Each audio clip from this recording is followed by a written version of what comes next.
ನಡಿ ಈಗ ಶುರು ಮಾಡೋಣ. ಕೇಸರಿಯಿಂದ ಮನೋಲ್ಲಾಸ ಮನಸ್ಸು ಮತ್ತೇರಿ ಕುಣಿದಾಡಿದೆ ನೋಡು, ಮನಸ್ಸು ಮತ್ತೇರಿ ಕುಣಿದಾಡಿದೆ ನೋಡು. ಕ್ಷಣ ಕ್ಷಣವೂ ಆಚರಿಸಿ ಕೇಸರಿ ಹಬ್ಬ. ವಿಮಲ್ ಬಾಯಲ್ಲಿ ಹೇಳಿ ಕೇಸರಿ.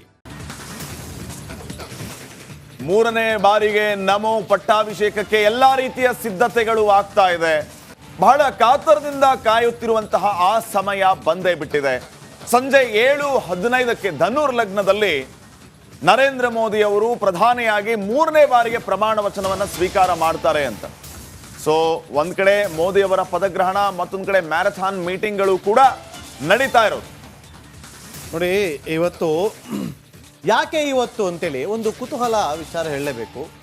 ಇವತ್ತು ಆಂಧ್ರ ವಿಧಾನಸಭಾ ಎಲೆಕ್ಷನ್ ರಿಸಲ್ಟ್ ಬರ್ತಾ ಇದೆ ಅಂತಾನೆ ಚಂದ್ರಬಾಬು ನಾಯ್ಡು ಅವರು 9ನೇ ತಾರೀಕು ಪದಗ್ರಹಣವನ್ನ ಸಿಎಂ ಆಗಿ ಮಾಡಲಿದ್ದಾರೆ ಅಂತೇಳಿ, ಸಿಎಂ ಪದಗ್ರಹಣಕ್ಕೆ ಅವರು ಸಾಕ್ಷಿಯಾಗಲಿದೆ ಇವತ್ತು ಅಂತ ಹೇಳಲಾಗಿತ್ತು. ಆದರೆ ಯಾವಾಗ ಮೊದಲಿಗೆ 8ನೇ ತಾರೀಕು ನರೇಂದ್ರ ಮೋದಿ ಅವರು ಪ್ರಮಾಣ ವಚನ ಸ್ವೀಕಾರ ಮಾಡ್ತಾರೆ ಅಂತಿತ್ತು, ಆದರೆ 8ನೇ ತಾರೀಕಿಂದ 9ನೇ ತಾರೀಕು ಶಿಫ್ಟ್ ಆಯಿತು, ಅಂದರೆ ಇವತ್ತು. ಹಾಗಾಗಿ ಆಂಧ್ರದಲ್ಲಿ 12ನೇ ತಾರೀಕು ಶಿಫ್ಟ್ ಆಗಿದೆ. ಯಾಕೆ ಇವತ್ತು ಅಂತೇಳಿ ಪ್ರಶ್ನೆ ಮಾಡಿದಾಗ, ಇವತ್ತು ಸಂಜೆ 7:15ಕ್ಕೆ ಕ್ರೋಧಿನಾಮ ಸಂವತ್ಸರ ಉತ್ತರಾಯಣ ಜ್ಯೇಷ್ಠ ಮಾಸದ ಶುಕ್ಲ ಪಕ್ಷದ ಭಾನುವಾರ ಅಂತ ಕರೀತಾರೆ. ಇವತ್ತು ಪುನರ್ವಸು ನಕ್ಷತ್ರ, ಧ್ರುವ ಯೋಗ, ವಣಿಕ್ಕಾಣದಲ್ಲಿ ಪದಗ್ರಹಣವನ್ನ ಮಾಡಲಿದ್ದಾರೆ ಅನ್ನೋದು. ನೋಡಿ, ದಿನ ಗಳಿಗೆ ಎಷ್ಟು ಇಂಪಾರ್ಟೆಂಟ್ ಆಗುತ್ತೆ. ಯೋಗ ಕಾರಣ ಎಲ್ಲ ಬಂತು. ಆಮೇಲೆ ನೋಡಿ, ಇವತ್ತು ಪುನರ್ವಸು ನಕ್ಷತ್ರ ಇದೆಯಲ್ಲ, ಮೋದಿ ಅವರ ನಕ್ಷತ್ರಕ್ಕೆ ಪರಮ ಮೈತ್ರಿ ನಕ್ಷತ್ರ ಆಗಿದೆಯಂತೆ. ಈ ಒಂದು ಪ್ರಿಡಿಕ್ಷನ್ಗೂ ಕೂಡ ಶುರುವಾಗಿದೆ ಶ್ರೀಪಾದ್. ಎಲ್ಲವನ್ನೂ ಕೂಡ ನೋಡ್ತಾರೆ, ಯಾಕಂದ್ರೆ ನಮ್ಮ ಸಂಸ್ಕೃತಿ ಇದೆಲ್ಲವನ್ನು ಕೂಡ ಮರೆದಕ್ಕೆ ಆಗೋದೇ ಇಲ್ಲ. ಕರ್ನಾಟಕದಿಂದ 3 ಸಚಿವ ಸ್ಥಾನ ಫಿಕ್ಸಾ, 3 ಮಾತ್ರ.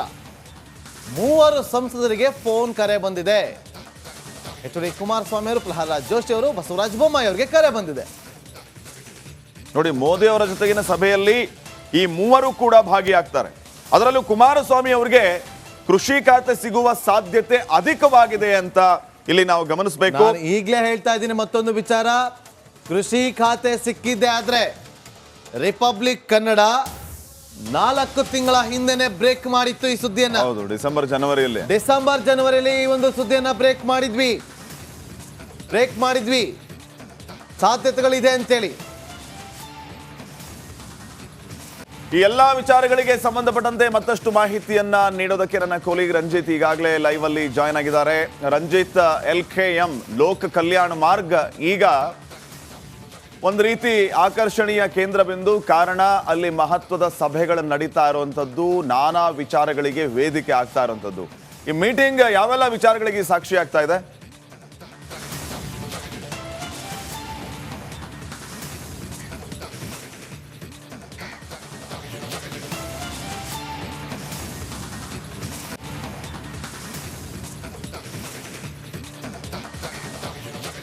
ಖಂಡಿತ ಶ್ರೀಪಾದ ಪಾಟೀಲ್, LKM ಲೋಕ ಕಲ್ಯಾಣ ಮಾರ್ಗ ಈಗ ಕೇಂದ್ರ ಬಿಂದು, ಸೆಂಟರ್ ಆಫ್ ಅಟ್ರಾಕ್ಷನ್. ಯಾಕಂತ ಹೇಳಿದ್ರೆ ಇಲ್ಲೇ ಈಗ ಯಾರ್ಯಾರಿಗೆ ಯಾವ್ಯಾವ ಖಾತೆ ಮತ್ತೆ ಯಾರ್ಯಾರು ಕ್ಯಾಬಿನೆಟ್ನಲ್ಲಿ ಪ್ರಧಾನಿ ಮೋದಿ ಅವರ ಜೊತೆಗೆ ಪ್ರಮಾಣ ವಚನವನ್ನ ಸ್ವೀಕರಿಸ್ತಾರೆ ಅನ್ನೋದ್ರ ಬಗ್ಗೆ ಅಂತಿಮ ಹಂತದ ಒಂದಿಷ್ಟು ಲೆಕ್ಕಾಚಾರಗಳು, ಅಂತಿಮ ಹಂತದ ಎಲ್ಲ ಕೂಡ ನಡೀತಾ ಇರೋದು ಈಗ.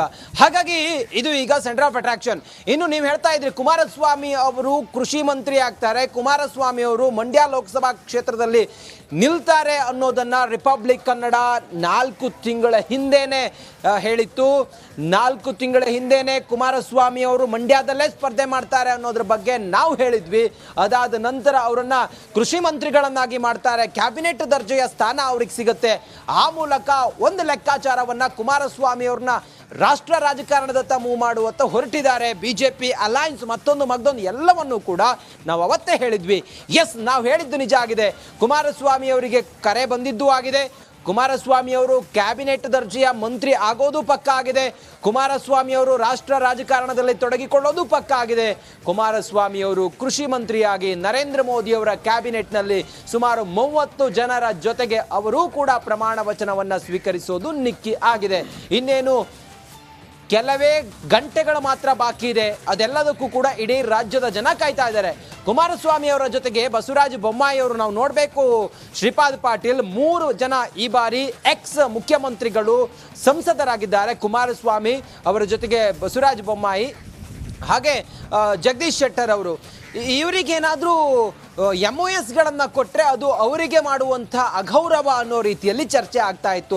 ಮುಖ್ಯಮಂತ್ರಿ ಆದವರಿಗೆ MOS ರಾಜ್ಯ ಖಾತೆಯ ಸಚಿವ ಸ್ಥಾನ ಕೊಟ್ಟದಿದ್ರೆ ಅದು ಸಣ್ಣದಾಗಲ್ವಾ ಅನ್ನೋ ರೀತಿಯಲ್ಲಿ ಚರ್ಚೆ ಆಗ್ತಾ ಇತ್ತು. ನೋಡಿ ಎಷ್ಟು ಜಾಣ್ಮೆ ಹೆಜ್ಜೆಯನ್ನು ಇಟ್ಟಿದ್ದಾರೆ ಅಂತ ಹೇಳಿದ್ರೆ ಮೋದಿ. ನೋಡಿ ಕುಮಾರಸ್ವಾಮಿ ಅವ್ರನ್ನ ಕೃಷಿ ಮಂತ್ರಿ ಮಾಡಿ ಕ್ಯಾಬಿನೆಟ್ ದರ್ಜೆಯ ಸ್ಥಾನಮಾನ ಅವರಿಗೆ ಕೊಟ್ಟಿದ್ದಾರೆ. ಹಾಗೆ ಬೊಮ್ಮಾಯಿ ಅವರಿಗೂ ಕೂಡ ಕ್ಯಾಬಿನೆಟ್ ದರ್ಜೆಯ ಸ್ಥಾನಮಾನ ಕೊಡ್ತಾರೆ ಅನ್ನೋದ್ರ ಬಗ್ಗೆ ಮಾಹಿತಿ ಇದೆ. ಇನ್ನೊಬ್ರು ಪ್ರಹ್ಲಾದ್ ಜೋಶಿ ಅವ್ರನ್ನ ಪರಿಗಣಿಸ್ತಾರೆ. ಪ್ರಹ್ಲಾದ್ ಜೋಶಿ ಅವ್ರಿಗೆ ಯಾವ ಖಾತೆ ಕೊಡ್ತಾರೆ? ಹಿಂದೆ ಅವರು ಸಂಸದೀಯ ಮಂಡಳಿಯ ಖಾತೆಯನ್ನ ನಿರ್ವಹಿಸಿದ್ರು, ಸಂಸದೀಯ ಮಂಡಳಿ ಖಾತೆ. ಆದರೆ ಈ ಬಾರಿ ಅದೇ ಅವ್ರಿಗೆ ಕಂಟಿನ್ಯೂ ಆಗುತ್ತಾ ಅಥವಾ ಬೇರೆ ಖಾತೆಯನ್ನು ಕೊಡ್ತಾರಾ ಅಥವಾ ಇನ್ನೊಂದು ಲೆಕ್ಕಾಚಾರವೂ ಇದೆ.